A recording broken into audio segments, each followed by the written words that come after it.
ibadahnya seorang hamba kepada Allah tidak mengenal waktu dan tempat. Kapanpun, dimanapun, dia harus beribadah kepada Allah Subhanahu wa Ta'ala. Harga diri seorang mukmin itu di sisi Allah lebih besar daripada kehormatan Ka'bah sendiri. Nah, nikmat seorang mukmin lebih besar daripada itu. Man amila li akhiratihi kafahullahu amra dunia. Barang siapa yang beramal untuk akhiratnya, Allah akan cukupkan baginya urusan dunianya. Berjuang dengan harta untuk membela agama Allah Subhanahu wa Ta'ala, hendaklah menjadi penopang terhadap dakwah ini, bukan sebaliknya yang menghalangi dakwah ini, tapi jadilah keluarga muslim yang menopang dakwah Islam. Kenikmatan dunia ini lebih remeh dari sekedar sayap seekor nyamuk. Tidak patut bagi seorang yang beriman bersedih ketika tidak mendapatkan kenikmatan dunia. Nabi SAW katakan, la tahkiranna 'anil ma'rufi syai'a walau an talqa akhaka biwajhin taliq. Jangan kamu pandang remeh suatu kebaikan walaupun sedikit. Apa sedikitnya? An talqa akhaka biwajhin taliq, muka senyum kepada saudaramu.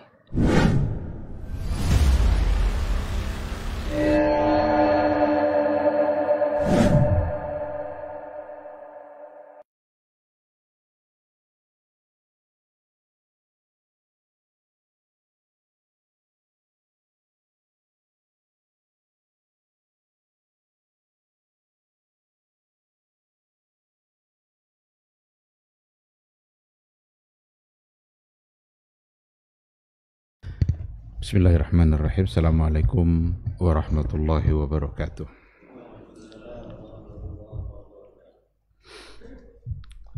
Innal hamdalillah nahmaduhu wa nasta'inuhu wa nastaghfiruh wa na'udzu billahi min shururi anfusina wa min sayyiati a'malina. May yahdihillahu fala mudhillalah wa may yudlilhu fala hadiyalah. Asyhadu an la ilaha illallah wahdahu la syarikalah wa asyhadu anna Muhammadan abduhu wa rasuluh la nabiyya ba'dah.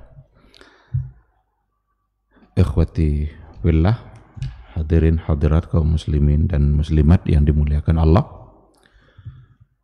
Mari kita kembali memperbanyak ungkapan puji dan syukur kita kepada Allah Subhanahu wa Ta'ala.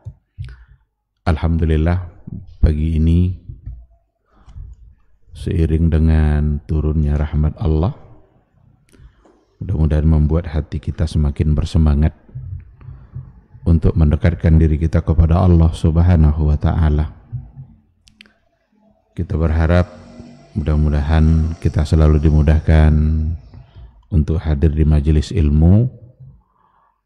Mudah-mudahan majelis ilmu yang kita hadiri selalu bisa mendatangkan ketenangan jiwa, mendapatkan rahmat dan kasih sayang Allah, dan juga mendapatkan doa-doa dari para malaikat. Setiap muslim meninggalkan rumahnya lalu ia melangkahkan kakinya ke rumah Allah, maka ada 3 doa malaikat yang akan dia dapatkan. Allahumma ighfir lahu warhamhu wa tub alaih. Ya Allah, ampuni dia, sayangi dia, dan terima taubatnya. Doa itu selalu diucapkan oleh malaikat selama ia berada di dalam masjid. Ma lam yu'zi au yuhdis, selama dia tidak mengganggu atau selama dia tidak berhadas. Mudah-mudahan doa itu selagi kita duduk dalam majelis ilmu ini kita dapatkan, insya Allah. Allahumma ighfir lahu warhamhu wa tub alaih. Seandainya doa itu dikabulkan oleh Allah dari para malaikat untuk kita, maka mudah-mudahan kita menjadi orang yang berbahagia dengan dosa yang terampuni, mendapatkan kasih sayang Allah, dan taubatnya diterima. Sama-sama kita juga harus berselawat dan salam untuk Rasul kita yang mulia, Nabi Muhammad sallallahu alaihi wasallam. Allahumma salli ala Muhammad wa ala ali Muhammad. Mudah-mudahan ungkapan salawat dan salam itu senantiasa menghiasi ucapan-ucapan zikir kita sebagai bukti bahwa kita mencintainya dan merindukannya. Semoga cinta kita diterima, karena sekedar mengaku bahwa kita yang mencintai itu sangatlah mudah. Tapi yang lebih penting adalah apakah cinta kita diterima atau tidak. Mengaku bahwa kita mencintai Allah mudah sekali. Tapi kira-kira Allah mencintai kita atau tidak? Mengaku bahwa kita mencintai Nabi itu juga mudah sekali. Tapi apakah itu sudah diterima? Oleh karena itu, mari sama-sama kita cintai beliau dengan cara yang beliau ajarkan. Mencintai beliau dengan bagaimana generasi awal telah mencintainya juga. Jangan-jangan kita salah. Karena kalau seandainya kita mencari cara lain dalam mencintainya yang tak pernah diajarkannya, bisa-bisa cinta kita tidak diterima. Mudah-mudahan ketika kita benar-benar mencintainya, membuat kita bisa selamat di hari mahsyar. Karena di hari mahsyar nanti seseorang akan bersama dengan orang yang dia cintai. Kata Rasul, anta ma'aman ahbabta. Engkau bersama orang yang engkau cintai. Jadi kalau seandainya di mahsyar kita bersama Nabi karena kita mencintainya, maka insya Allah kita akan selamat. Mudah-mudahan kita juga bisa mendapatkan syafaat dan pertolongan dari beliau, tentu saja atas izin Allah subhanahu wa ta'ala. Amin, amin ya rabbal alamin. Ikhwati fillah ma'asyiral hadirin wal hadirat rahimani Allahu wa iyyakum. Kembali kita melanjutkan apa yang sudah kita mulai pada pertemuan yang sebelumnya, mencoba untuk mengambil ilmu, mengambil ibrah, pelajaran dari sebuah buku Ta'liqah ala Syarh Sunnah lil Imam Al-Muzani, karya atau tulisan dari Syekh Abdul Razak ibn Abdul Muhsin Al-Badar. Syarh Sunnahnya ditulis oleh Imam Al-Muzani, Ta'liqahnya ditulis oleh Syekh Abdul Razak. Yang terakhir yang kemarin kita bahas adalah beliau menyebutkan beberapa orang ulama yang bermazhab Syafi'i, mulai dari sahabatnya yang hidup langsung bersama beliau, murid-muridnya, atau murid dari muridnya, atau generasi-generasi yang sudah agak jauh sesudahnya, tetapi mereka membela dan mempertahankan, memperjuangkan akidah yang telah beliau sampaikan. Seolah-olah beliau ingin mengatakan bahwa kalau seandainya kalian ingin tahu bagaimana akidahnya Imam Syafi'i, tengoklah dari orang-orang ini, jangan tengok dari yang lain. Karena banyak juga, bahkan di sini juga disampaikan, banyak di antara ulama-ulama yang bermazhab Syafi'i, tetapi dari sisi akidah tidak sama dengan akidahnya Imam Syafi'i. Itu nanti akan kita bahas setelah kita menyebutkan beberapa ulama-ulama min a'immatis Syafi'iyah, di mana mereka menyambung dan memperjuangkan akidah yang diyakini oleh Imam Asy-Syafi'i.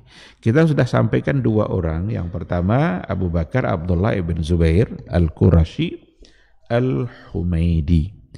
Beliau menulis buku Usul As-Sunnah. Yang kedua kemarin yang terakhir yang kita bahas adalah Abu Ya'qub Yusuf ibn Yahya Al-Qurashi Al-Buwaiti. Beliau masuk penjara karena tidak mau mengakui bahwa Al-Quran adalah makhluk. Sama seperti yang dialami juga oleh Imam Ahmad. pada masa sesudah beliau.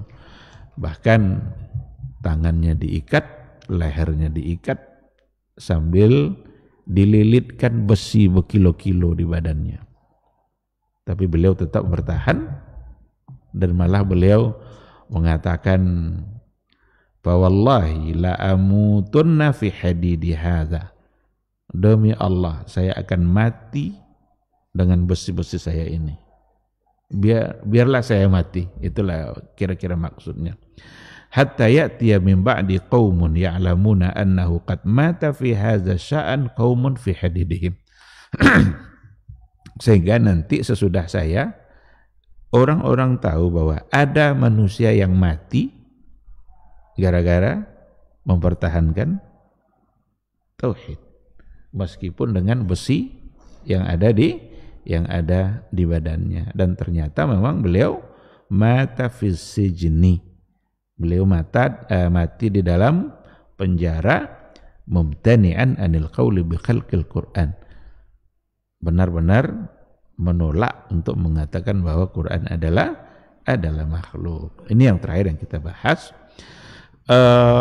Mungkin kita tidak berikan penjelasan semuanya karena beliau sebutkan 20-an, 22 kalau nggak salah. Tapi semua itu memperkuat keyakinan kita tentang akidahnya Imam Syafi'i.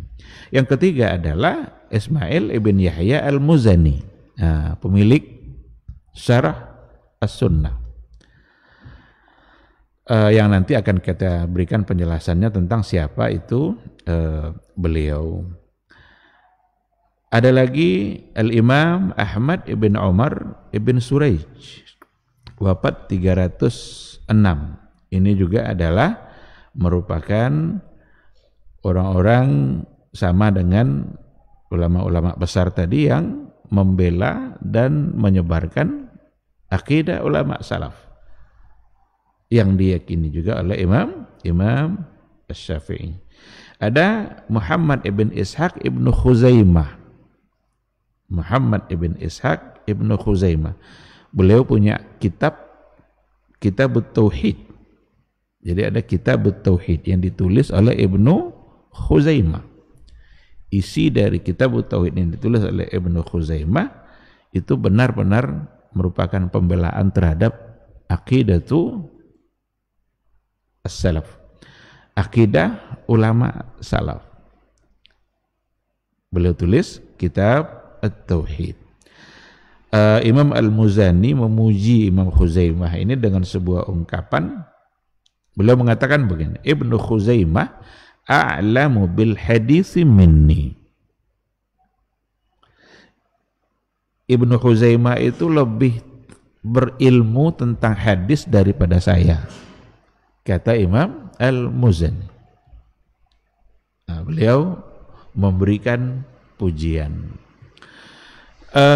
Dan beberapa ulama berikutnya, saya lanjutkan langsung ke nomor yang 8. Itu ada kisah yang menarik.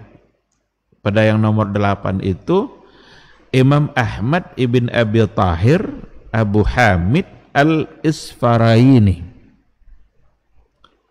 Ini dia, biasa disebut dengan Al-Isfaraini. Beliau adalah orang yang sangat bertentangan dan menentang apa yang diyakini oleh Imam Al-Baqillani.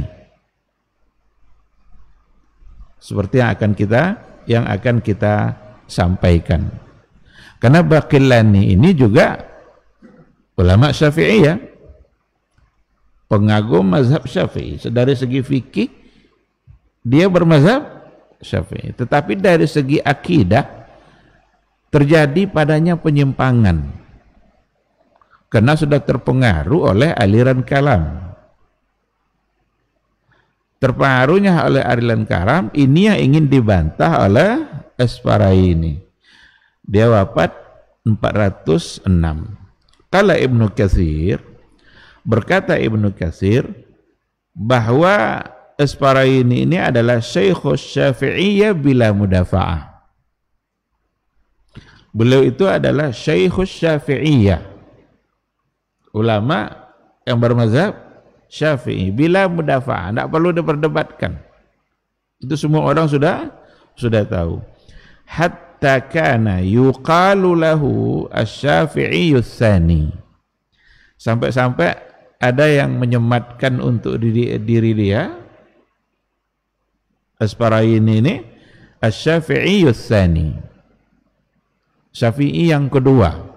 Nah, begitulah kehebatan ilmu dia, artinya kedalaman ilmunya sampai-sampai dia digelar dengan Syafi'i yang kedua. Namanya Ahmad ibn Abi Tahir Abu Hamid Al-Isfaraini.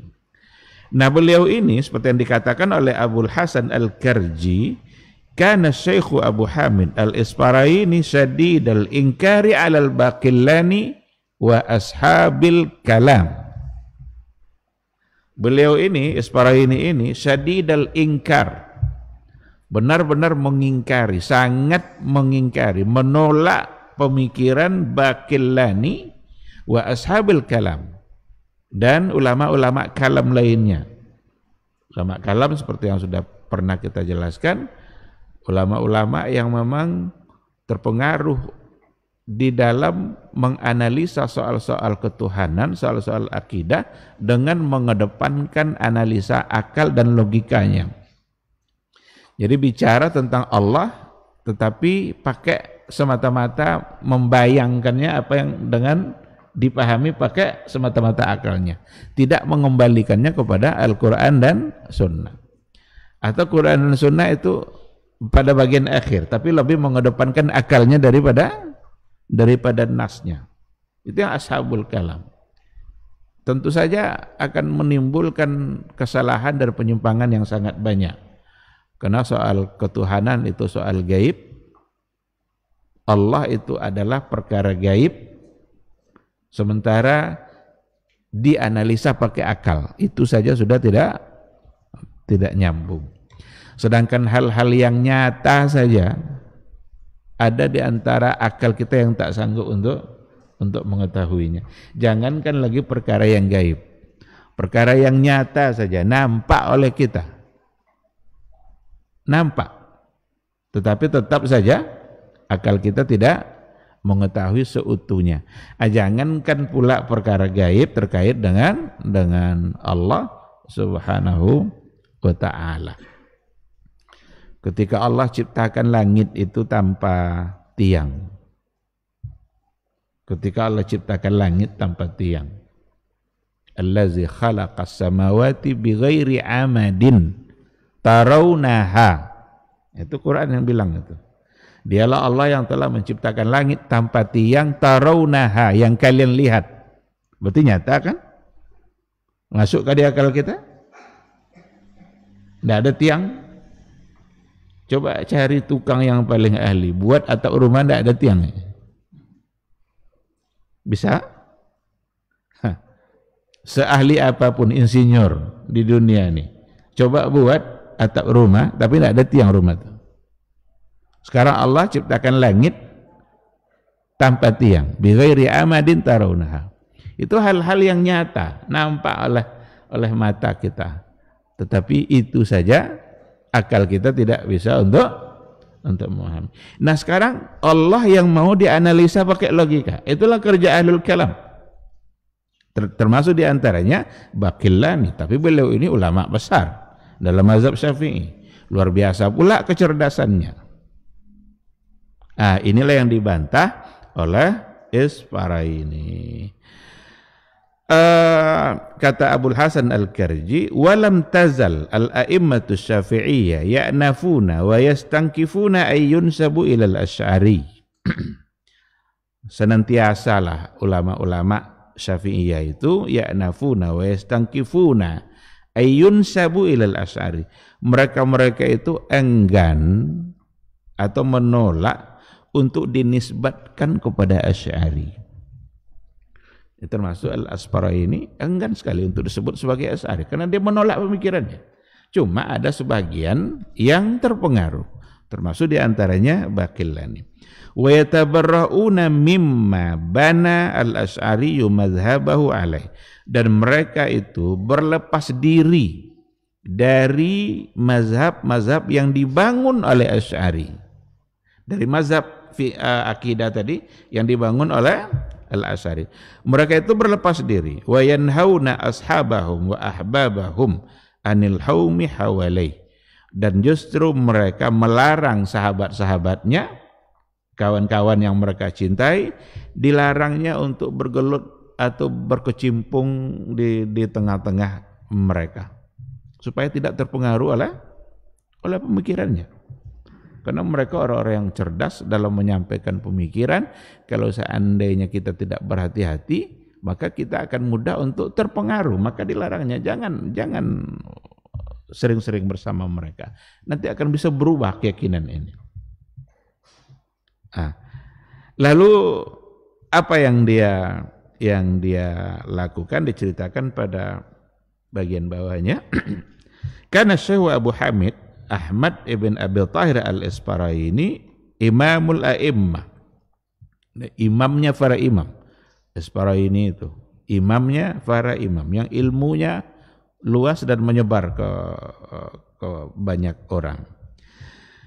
Idza sa'a ilal jum'ati min qati'atil karhi ila jami'il mansur. Kalau seandainya dia berangkat menuju masjid Jami' al-Mansur, kalau dia menuju ke sana, dia biasanya melewati satu tempat, ada ribat.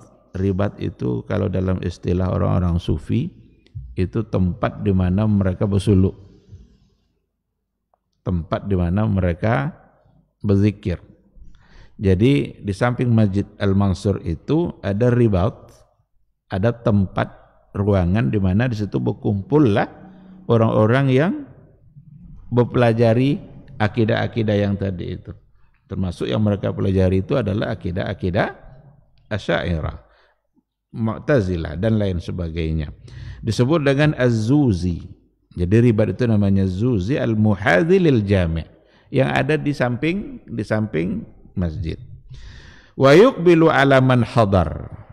Ketika ia lewat di situ, maka Isfaraini itu masuk ke dalamnya menemui orang-orang yang hadir di situ. Wa yaqul, dan dia berkata, apa yang diucapkannya? Ishhadu alayya. Coba kalian harus saksikan saya. Saksikan bahwa sesungguhnya saya mengatakan bi annal Qur'ana kalamullah ghairu makhluk. Jadi masuk dia di tengah-tengah orang banyak tadi itu yang ada dalam ribat, lalu dia umumkan, ishhadu alayya. Saksikanlah bahwa saya meyakini bi annal Qur'an kalamullah ghairu makhluk. Sesungguhnya Al-Qur'an itu adalah kalam Allah, bukan makhluk. Kama qala Ahmad ibn Hanbal. Sebagaimana juga dikatakan oleh Imam Ahmad ibn Hanbal. La kama yaqulul Baqillani. Nah, ini di tengah-tengah muridnya nih. La kama yaqulu al-Baqillani, bukan seperti yang dikatakan oleh Baqillani. Jadi kalian harus tahu, kalian harus saksikan bahwa saya meyakini Quran adalah kalamullah, kalam Allah, bukan makhluk sebagaimana yang diyakini oleh Imam Ahmad. La kama yaqulul Baqillani, bukan seperti yang dikatakan oleh Baqillani. Beginilah cara beliau itu biar orang tidak menisbatkan kata itu kepada dia. Karena Isfaraini sebagai orang yang alim. Ada nanti orang-orang yang mungkin saja memfitnah dia bahwa dia mengatakan sama seperti yang dikatakan oleh Baqillani. Wa taqarrara dzalika minhu Jumu'at. Itu diulang-ulangnya berkali-kali dalam setiap Jumat. Ketika dia pergi ke masjid untuk salat Jumat, sebelum masuk ke masjid dia mampir dulu di situ. Ada yang bertanya, faqila lahu fi dzalik. Kenapa itu yang dilakukan? Kok diulang-ulang terus ungkapan seperti itu? Asal sampai situ masuk dia ke ribat itu diumumkan. Kenapa? Berulang-ulang pula berkali-kali Jumat. Faqala, lalu ia jawab, hatta yuntashar atau hatta yantashara fin nas wa fi ahli salah wa yashi al khabar fi ahli al bilad anni bari'um mimma hum alaih. Itu saya lakukan supaya informasi ini sampai ke banyak orang, supaya semua orang tahu, beritanya supaya menyebar anni bari'um mimma hum alaih. Supaya mereka tahu bahwasanya saya berlepas diri dari pemikiran mereka, yakni al-Asy'ariyah. Supaya orang tahu bahwa saya berlepas diri dari pemikiran Asy'ariyah, yang salah satunya adalah meyakini Al-Quran makhluk. Mungkin ada orang bertanya, sebenarnya apa konsekuensinya Pak Ustadz kalau meyakini Quran makhluk? Dan kenapa juga ini terus yang diulang-ulang? Apa konsekuensinya kalau mengatakan Quran makhluk? Dan kenapa Imam Ahmad itu sampai akhirnya masuk penjara, Al-Buwaiti masuk penjara? Gara-gara mempertahankan Quran kalamullah. Karena Quran itu kalam Allah. Kalam Allah itu adalah sifatnya. Mungkinkah sifat Allah makhluk? Ini persoalannya. Karena ada juga orang yang mengatakan, nah, pastilah Quran makhluk Pak Ustaz. Coba bakar. Kalau bakar kan terbakar dia, berarti makhluk. Yang terbakar itu kertasnya, bukan Qurannya. Kalau seandainya dibakar Quran itu, apakah hilang Al-Quran? Apakah berubah Al-Quran? Enggak. Kertasnya? Iya. Oleh karena itu, menganggap Al-Quran itu makhluk berarti menganggap sifat Allah makhluk. Padahal itu sifat dari salah satu sifat Allah Subhanahu wa ta'ala. Nah, oleh karena itu ulama-ulama dulu tegas dia. Kenapa pemikiran itu datang awalnya dari Mu'tazilah, diikutkan oleh Asy'ariyah yang apa namanya, tidak pernah ada sebelumnya hal-hal yang seperti itu. Maka itu salah satu dari bid'ah akadiyah, menganggap bahwa Quran adalah makhluk. Maka Buwaiti kemarin itu, kun itu adalah kalam Allah. Allah menciptakan dengan kunnya, lalu jadilah makhluk. Kun fayakun. Berarti kalau kun itu makhluk, maka makhluklah yang menciptakan makhluk. Dan itu tidak mungkin. Jadi dia bilang supaya semua orang tahu dan supaya ini menyebar bahwa sesungguhnya saya adalah orang yang berlepas diri dari pemikiran mereka, yakni Asy'ariyah. Wa bari'un min mazhabi Abi Bakar al-Baqillani. Dan saya juga berlepas diri dari mazhabnya atau pemikiran Abu Bakar al-Baqillani. Karena beliau, seperti yang kita katakan, salah seorang dari ulama Syafi'iyah yang terpengaruh oleh pemikiran Asy'ari. Oleh karena itu kalau mau tahu akidahnya Imam Syafi'i, jangan diambil dari Baqillani. Jangan juga diambil dari Al-Juwaini. Mereka ulama mazhab Syafi'i iya dalam fikihnya, tapi untuk akidah mereka tergelincir dalam persoalan ini. Maka Asfaraini membantahnya dan menolaknya. Karena banyak orang-orang Asy'ariyah hari ini membangga-banggakan itu. Coba tengok Baqillani, coba tengok Al-Juwaini. Bisa saja kita balas, coba tengok Asfaraini. Kan tidak sejalan pemikirannya dengan Baqillani. Jadi itulah tujuannya, ternyata dia melakukan hal itu. Apa yang dikhawatirkannya? Yang dikhawatirkannya adalah fa inna jama'atan minal mutafaqqiha al-ghuraba yadkhuluna 'alal Baqillani khufyatan wa yaqra'una 'alaih. Jadi ada nanti sekelompok orang-orang yang belajar fikih, orang-orang asing, orang-orang yang datang dari jauh belajar fikih, dan mereka belajarnya dari Baqillani, diam-diam membacanya, fayuftanuna bimazhabihi, lalu mereka nanti terfitnah oleh mazhabnya. Fa idza raja'u ila biladihim, kalau mereka nanti sudah kembali ke negeri mereka, azharu bid'atahum la mahala, pasti mereka akan menunjukkan bid'ahnya itu tidak dapat tidak. Coba belum membahasakan di sini bid'atahum, bid'ah mereka.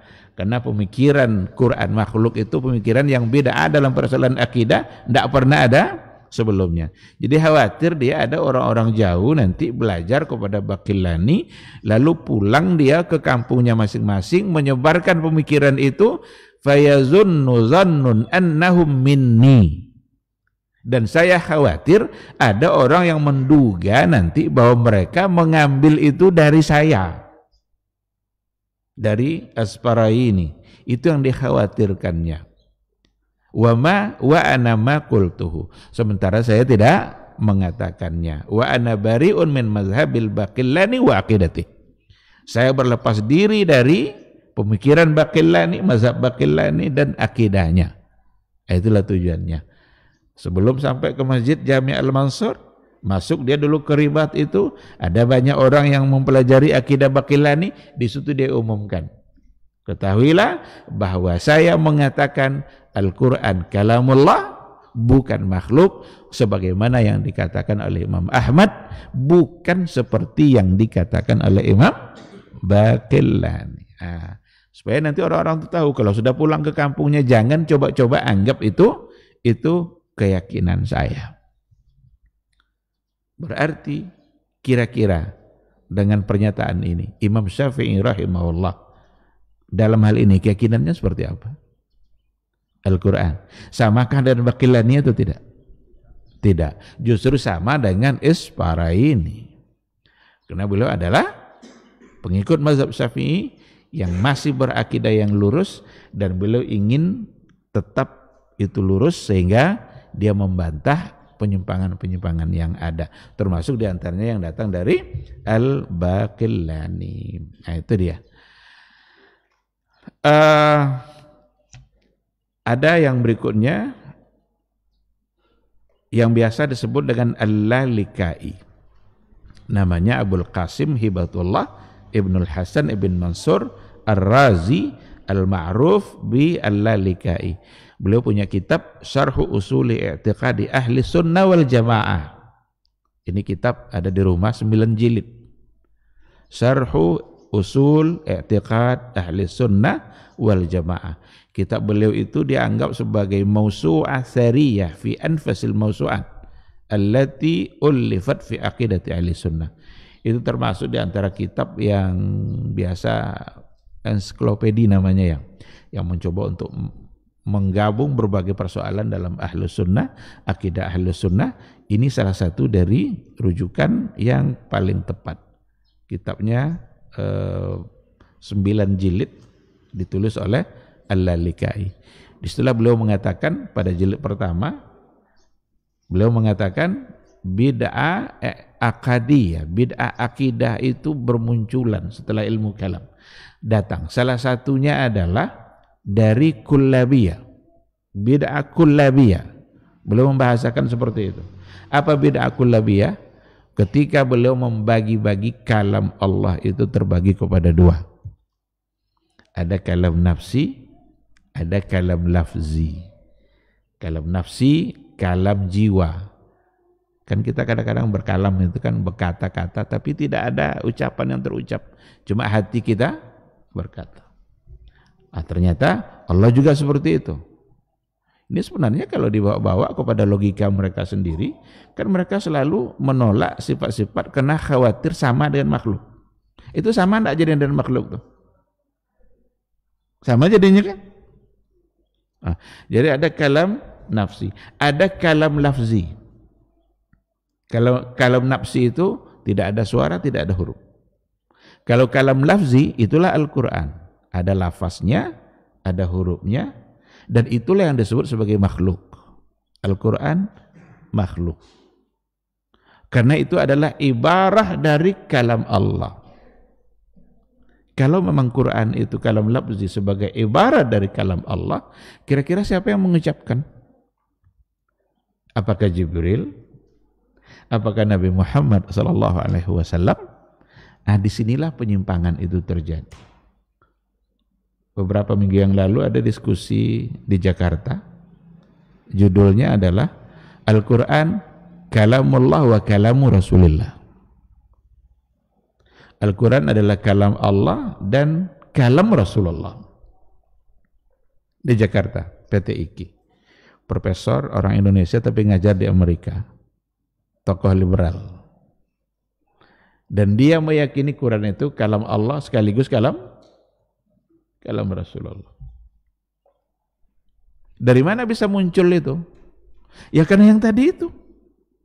Sekarang, kalau memang Quran bukan semata-mata kalam Allah, hanya kalam lafzinya, ungkapan untuk menyatakan perkataan nafsinya Allah. Sekarang siapa yang mengucapkan itu? Jibril kah? Dua kemungkinan nanti. Jibril yang membahasakan atau Nabi Muhammad sallallahu alaihi wasallam yang membahasakan, dan dua-duanya salah, menyimpang. Inilah yang dibela oleh ulama-ulama dulu. Kenapa mereka rela masuk penjara? Biarlah diazab, biarlah disiksa. Yang penting akidah umat ini terpelihara. Itu yang dipikirkan oleh Imam Ahmad dulu ketika dia rela masuk penjara itu. Di belakang dia ada ribuan muridnya yang akan mendengar ungkapan dia. Dipaksa oleh Khalifah Al-Ma'mun untuk mengatakan Quran makhluk, tapi enggak mau. Karena akan tersesat nanti ribuan murid dia yang akan mendengarkan kata-kata itu. Biarlah dia yang jadi tumbalnya masuk penjara, asalkan akidah tetap terpelihara. Itu akibatnya. Maka mengatakan Al-Quran makhluk itu seperti tadilah akibatnya. Quran kalamullah. Ada pula yang bertanya, Pak Ustaz, kalau gitu apakah Quran itu khaliq? Ya kan? Kan kalau Quran bukan makhluk, apakah khaliq? Bahasa seperti itu juga tidak pernah didengar. Yang khaliq itu Allah. Quran itu kalamnya, dan kalam itu adalah sifat Allah. Maka yang boleh diucapkan adalah Al-Quranu kalamullah laisa bimakhluk. Dan jangan katakan Al-Quranu khaliq. Itu mendatangkan bid'ah baru lagi dalam akidah.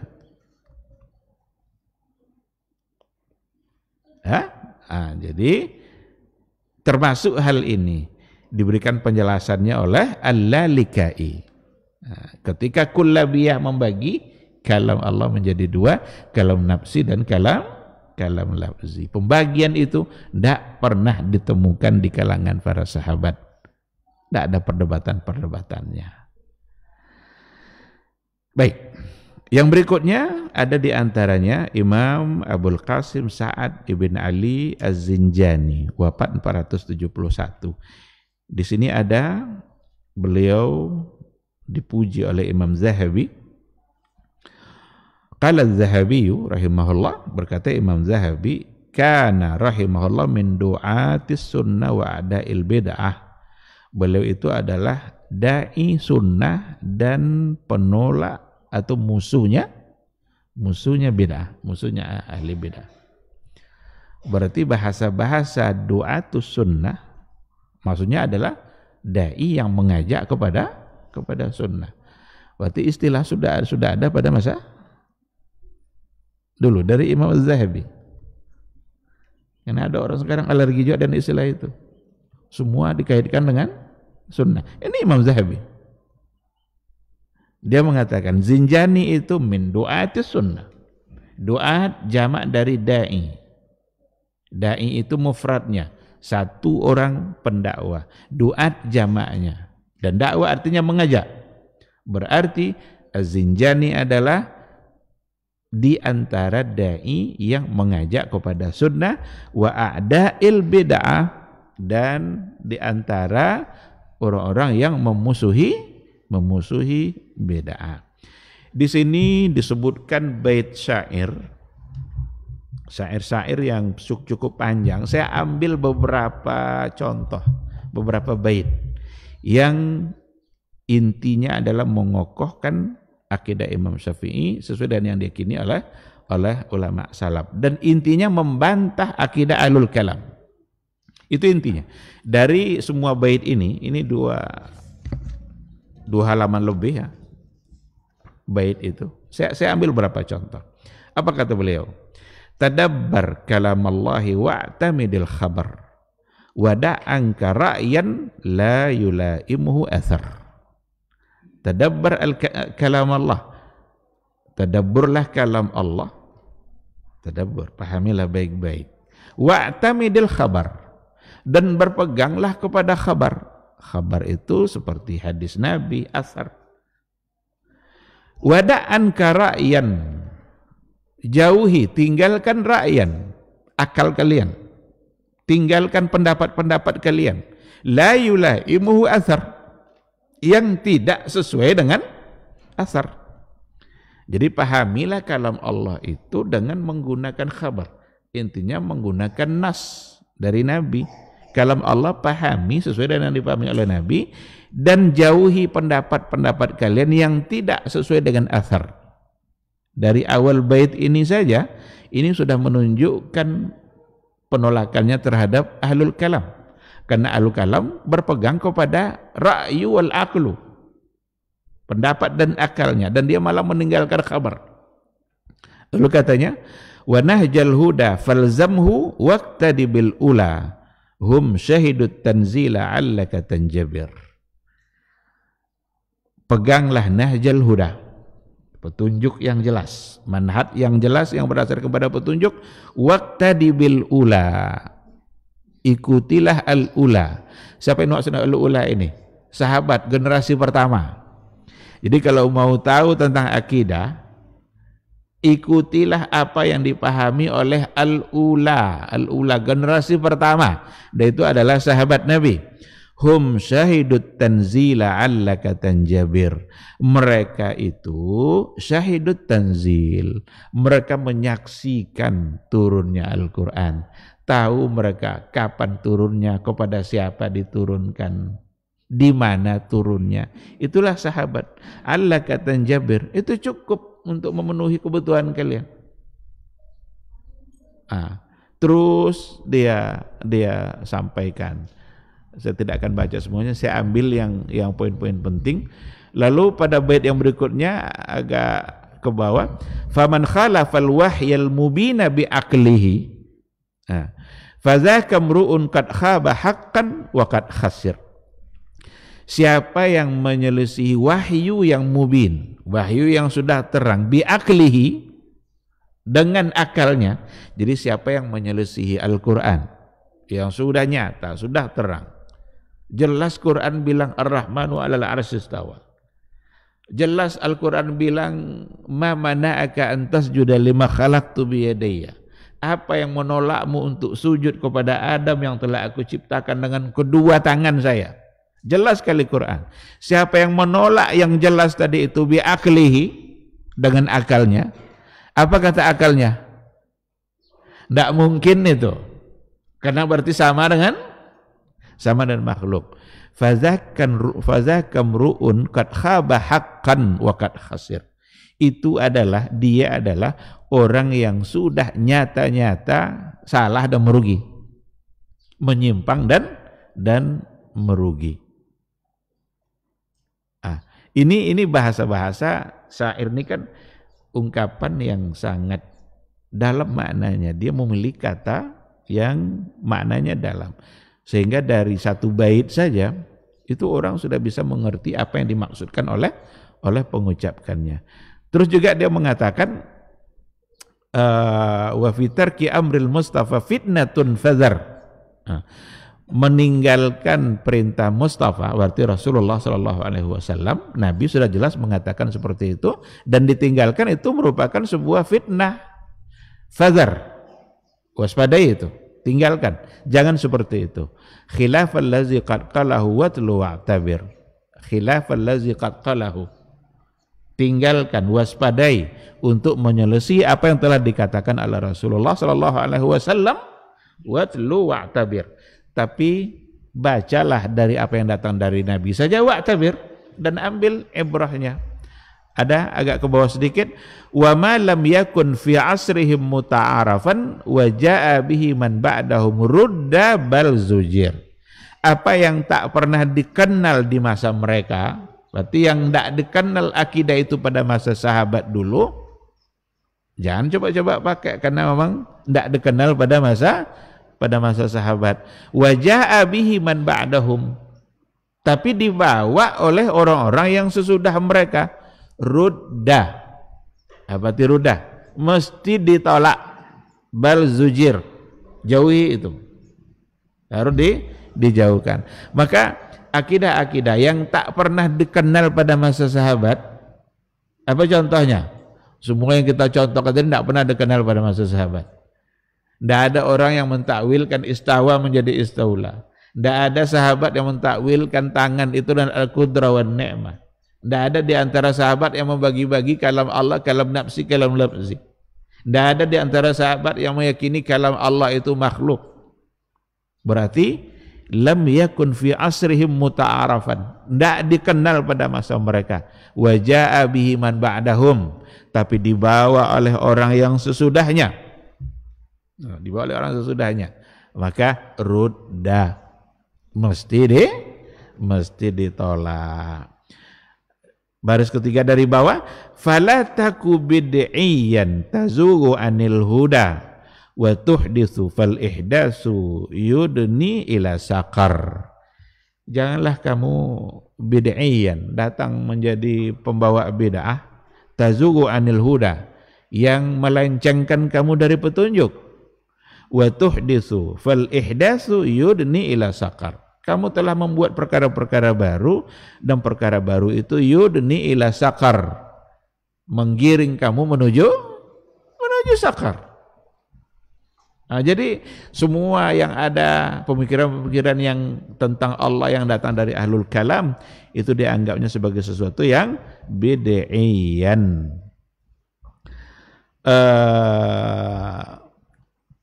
Wa man radda akhbaran nabi muqaddiman, barang siapa yang menolak kabar-kabar yang datang dari nabi, ditolaknya dengan akalnya tadi, li khatirihi dzaka mru'un ma lahu basar. Ditolaknya karena perasaannya tidak bisa menerima, pendapat atau akalnya juga tidak bisa menerima. Dzaka mru'un ma lahu basar, itu orang tidak ada basar, tidak ada dia kecerdasan agamanya, tidak ada basirah pada dia. Berarti tidak pantas untuk diikuti. Ini panjang sekali. Saya kira apa yang tadi sudah saya sampaikan, cuma yang menarik pada bagian akhir beliau sebut malah nama-nama tokoh-tokoh alul kalam itu sendiri dalam bait syairnya. Umpama wa maqalahu Jahmun fahaqqan dalaluhu, apa yang telah diucapkan oleh Jaham. Siapa itu Jaham? Jaham ibn Safwan, dikenallah pemikirannya nanti dengan Al-Jahmiyah.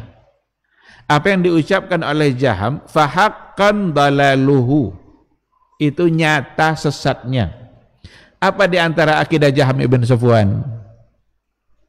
Di antara akidah Jaham ibn Safwan itu mengatakan Allah tidak di depan, Allah tidak di belakang, Allah tidak di kanan, tidak di kiri, tidak di atas, tidak di bawah.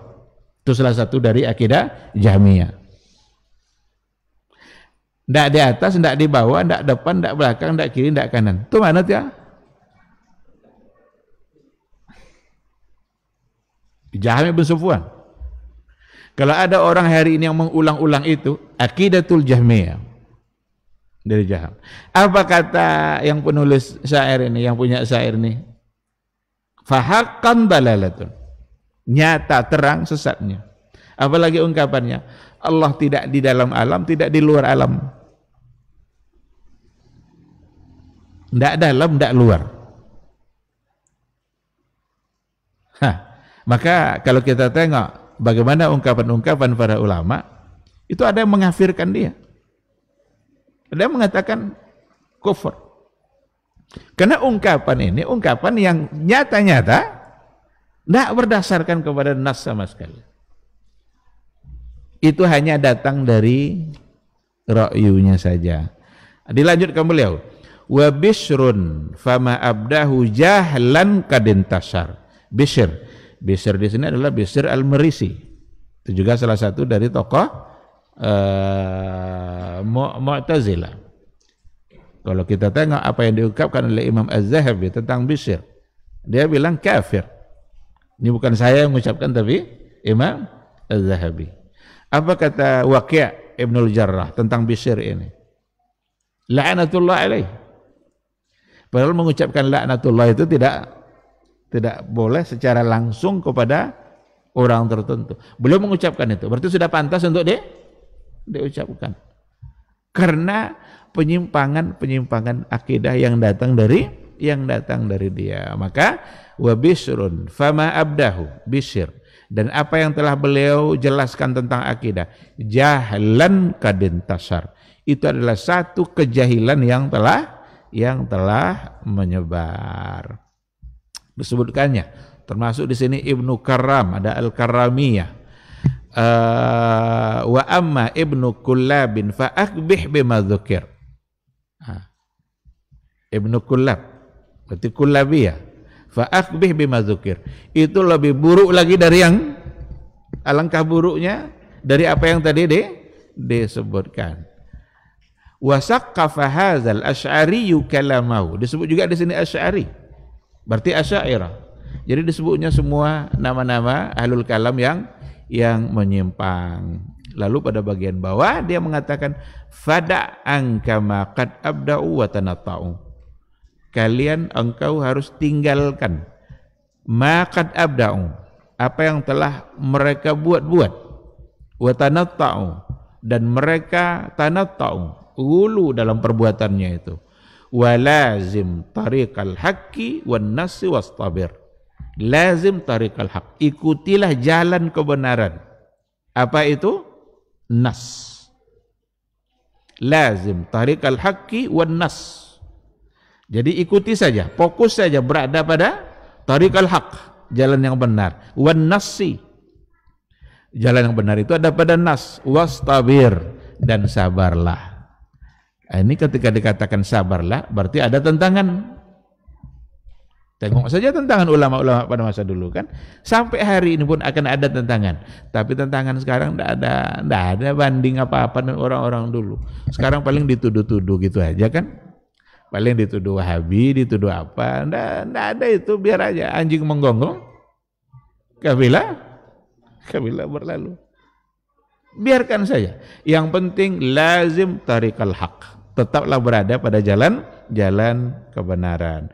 Wa khudz muqtadal athari wal wahyi fil ladzi tanaza'a fihi an-nasu min hadzal fiqr.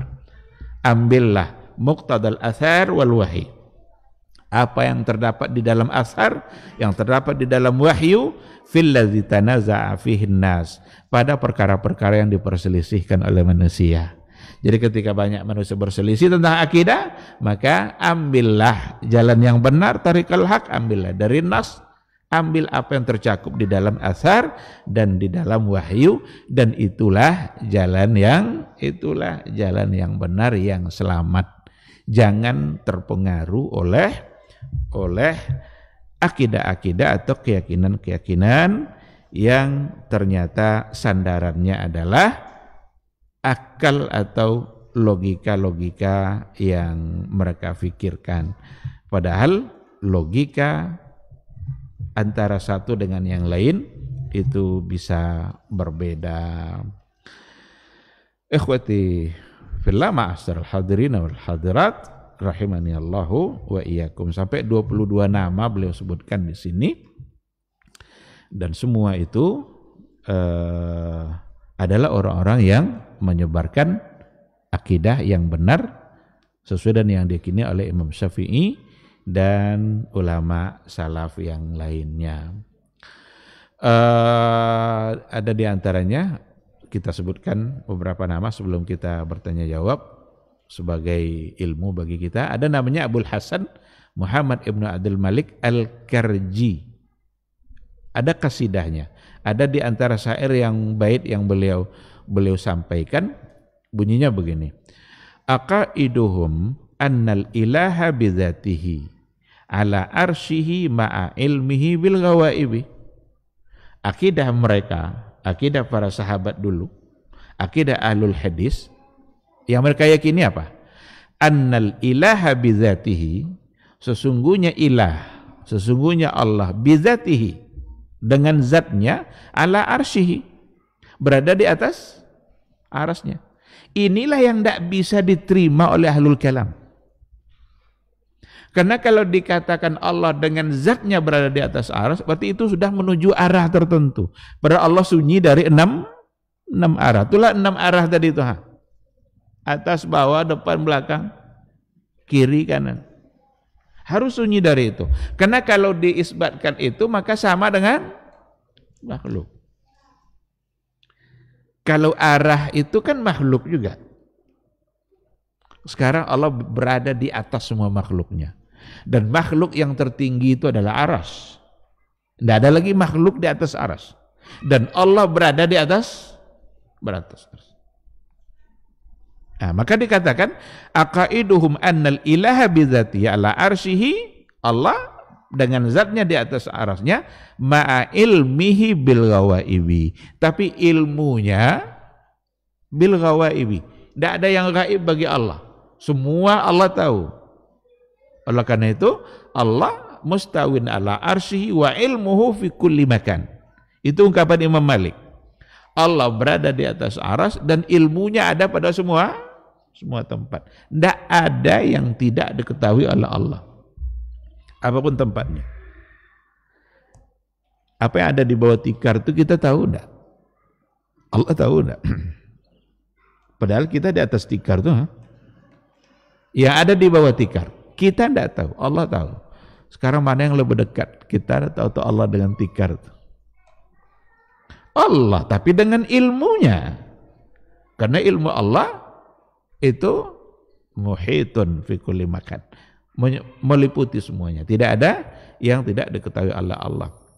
Lalu ia katakan wa annastiwa Allahi yu'qalu kaunuhu. Sesungguhnya istiwanya Allah, beradanya Allah di atas aras itu yu'qalu kaunuhu. Itu makul. Kita bisa memahami, maklum. Itu yang makna maklum dari Imam Malik itu ketika ditanya. Wa yujhalu fihil kaifu. Wa yujhalu fihil kaifu jahlas syaharibi. Yang tidak diketahui itu apa? Yang tidak diketahui itu adalah al-kaifu. Kaifunya yang tidak diketahui. Bagaimanakah istiwanya? Seperti apakah? Duduk bersilakah dia? Ini yang jangan sama sekali dipahami seperti itu kalau tidak datang dari Nabi. Nah, itu tidak boleh dibuat-buat itu. Karena Nabi juga tidak memberikan penjelasannya. Nah, maka dari bait ini Imam Abul Hasan Muhammad ibn Abdul Malik Al-Karji memperkuat akidah salaf, akidah para sahabat yang meyakini bahwa annal ilaha bizatihi ala arsyihi, berada di atas arsnya. Maka ini juga menolak semua perdebatan yang ada di kalangan ahlul kalam. Istaula? Enggak. Dia di mana-mana? Enggak. Yang di mana-mana itu ilmunya. Karena enggak ada yang tidak diketahui oleh Allah. Penglihatannya, tidak ada yang tidak dilihat oleh Allah. Tidak ada yang tersembunyi bagi Allah.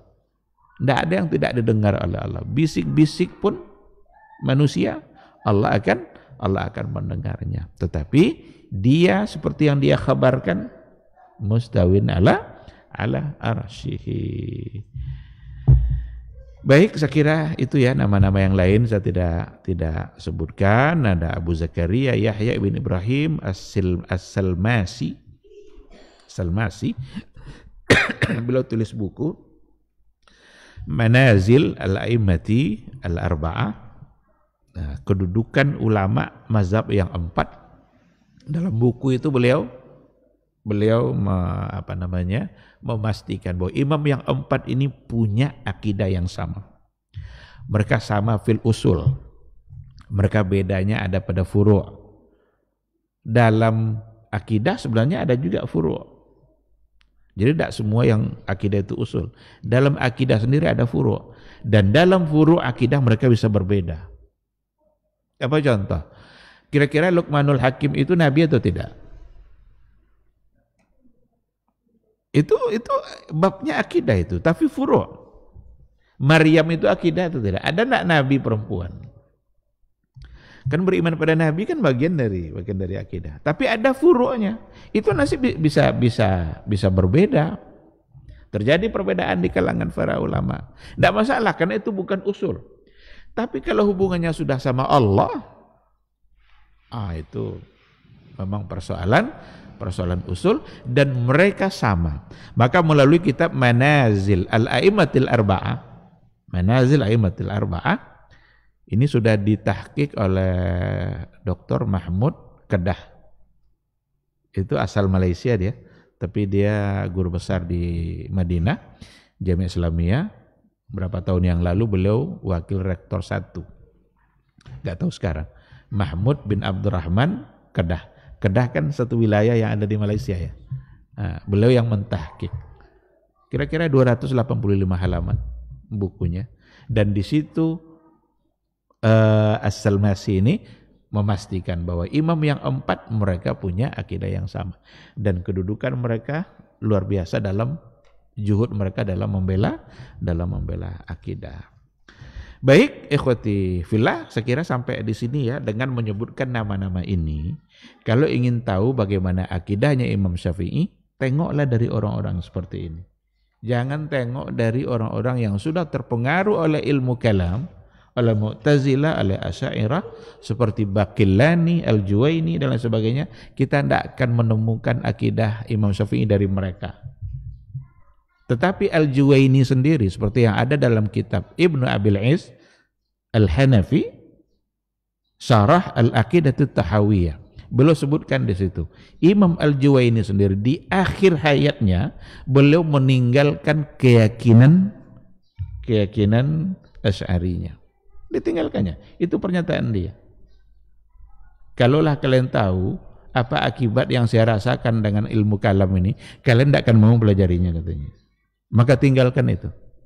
Wa ha'anaza amutu ala aqidati ummi.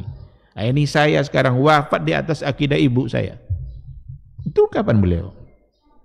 Dalam buku itu juga disebutkan Ar-Razi sendiri, Imam Ar-Razi sendiri di akhir hayatnya beliau bertaubat dan meninggalkan keyakinan Asy'ariyahnya, keyakinan yang terpengaruh oleh Mu'tazilah dan Asy'ariyahnya. Disebutkan di situ ungkapannya. Ada ungkapan beliau yang cukup panjang. Saya sudah amati semua metode-metode ahlul kalam. Saya coba dalami itu semua. Tapi kata beliau, itu enggak menghilangkan rasa dahaga saya. Dan enggak bisa menghilangkan penyakit-penyakit akidah. Tapi kembalilah kepada tariqatul Quran, kepada cara Al-Quran. Itu ungkapan dari Ar-Razi. Yang banyak orang-orang Asy'ariyah hari ini yang tidak mau menerima ungkapan itu. Nanti dituduh-tuduh, kitab itu sudah dirubah-rubah oleh Wahabi itu katanya.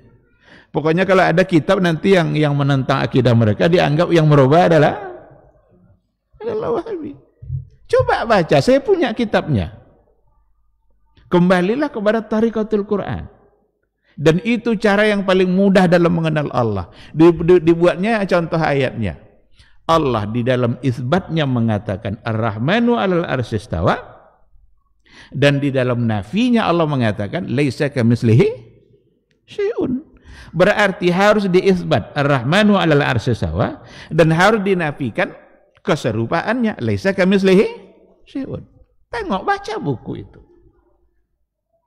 Dia sendiri ada ungkapan Ibnu Abil Is Al-Hanafi dalam kitab Syarah Al-Aqidah At-Tahawiyah. Tapi jangan sekali-kali dituduh kalau kitab itu sudah dirubah-rubah oleh Wahabi. Memang nampaknya kena terus Wahabi ini. Padahal tidak pun ada Wahabi, akidah yang benar adalah, ini salah satu contohnya, ini adanya sebelum Wahabi. Al-Muzani sama dengan Imam Syafi'i. Nah, oleh karena itu ikhwati fillah, jika kita ingin tahu seperti apa akidahnya Imam Syafi'i, tengok dari nama-nama yang tadi sudah kita sebutkan. Ada buku-buku yang sudah kita sampaikan. Jangan diambil dari orang-orang yang bermazhab Syafi'i secara fikih, tetapi dia sudah terpengaruh oleh akidah kalam, ahlul kalam. Maka pada pembahasan berikutnya nanti insyaallah pada pertemuan yang akan datang, beliau katakan ada di antara kaum yang mereka akidah fikihnya Syafi'i, tapi akidahnya adalah akidahnya Asy'ari kah, akidahnya Mu'tazilah, dan hal itu tidak menggambarkan keyakinan dari Imam Syafi'i. Insyaallah nanti kita sambung pada pertemuan yang berikutnya. Terima kasih. Apakah ada pertanyaan? Silakan.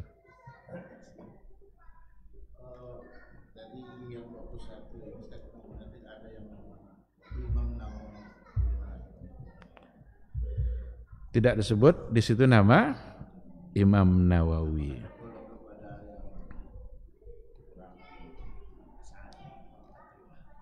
Iya. Di sini yang terakhir, yang ke-12, Imam Ahmad ibn Ali Al-Muqrizi Al-Masri 845. Padahal Imam Nawawi 656 kalau enggak salah. Berarti ini setelah Nawawi. Tapi kenapa di sini tidak disebutkan Nawawi?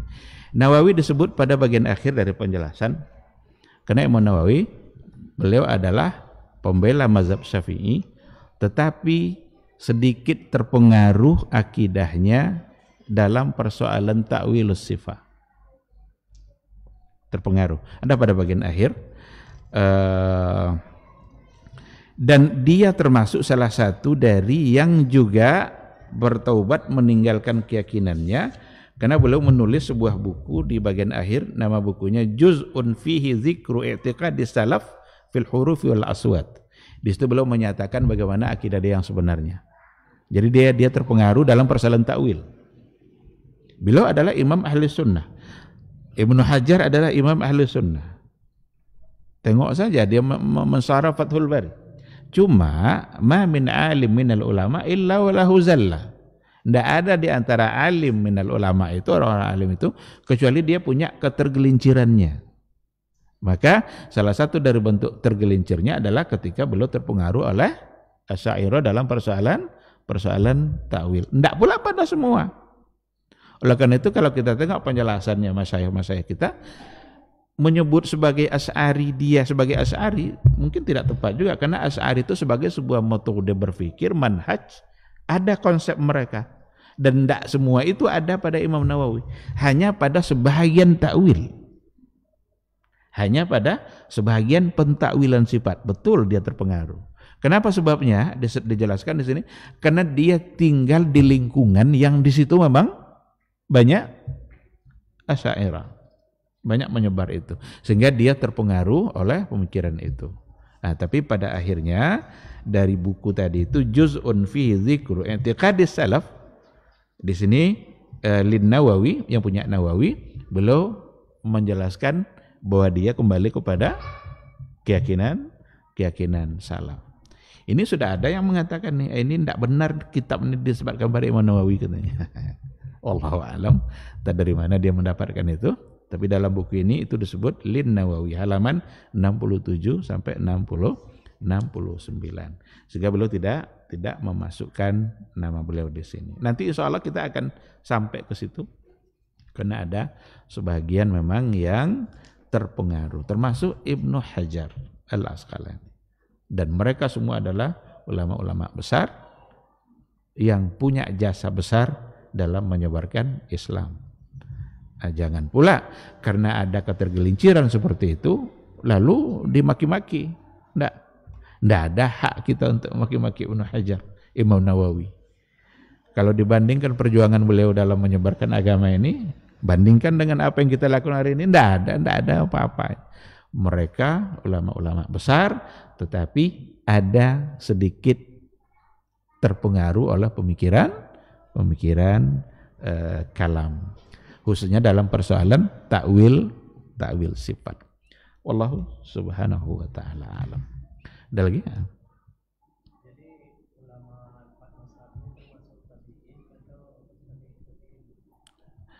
Sigar, kalau Abu Hanifah yang pertama itu lahirnya 80, wafatnya 150. Itu yang lebih mendekati kepada masa tabi'in. Sedangkan yang lain itu kalau nggak salah masuknya itu pada sigar at-tabi'in. Imam Malik itu lebih dekat kepada Abu Hanifah, tapi Imam Ahmad itu kan sudah 200-an kan. Kalau nggak salah 241 atau berapa, itu kan sudah abad ketiga. Sudah abad ketiga. Karena definisi tabi'in itu orang yang ketemu sahabat. Sahabat orang yang ketemu Nabi. Jadi tabi'in orang yang ketemu sahabat. Nah itu dia. Imam Malik karena dia tinggal di Darul Hijrah, masih banyak ketemu dengan, masih bisa dia berguru kepada para sahabat. Wallahu alam, kalau nggak salah masuknya ke sigar at-tabi'in. Artinya generasi akhir dari masa tabi'in. Wallahu subhanahu wa ta'ala alam. Baik, kalau tidak ada, saya kira kita cukupkan sampai di sini. Insyaallah kita sambung pembahasan kita pada pertemuan yang akan datang. Mudah-mudahan apa yang kita bicarakan pada pagi ini menjadi ilmu bagi kita, semakin yakin kita dengan aqidatus salaf, akidah sahabat yang semata-mata mengembalikan kepada Al-Quran dan wahyu, dan mudah-mudahan kita terhindar dari penyimpangan-penyimpangan dalam persoalan akidah sebagaimana yang terjadi pada ahlul kalam. Subhanakallahumma bihamdika asyhadu an la ilaha illa anta astaghfiruka wa atubu ilaik. Wassalamualaikum warahmatullahi wabarakatuh.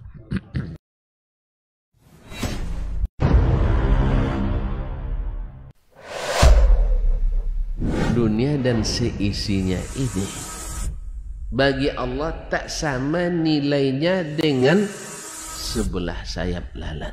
Barang siapa yang beramal untuk akhiratnya, Allah akan cukupkan baginya urusan dunia. Sayati zamanun 'alan nasi as-sabiru fihim qalqabit al-jamarah. Akan ada satu masa di akhir zaman yang berpegang teguh dengan agamanya seperti orang yang sedang memegang bara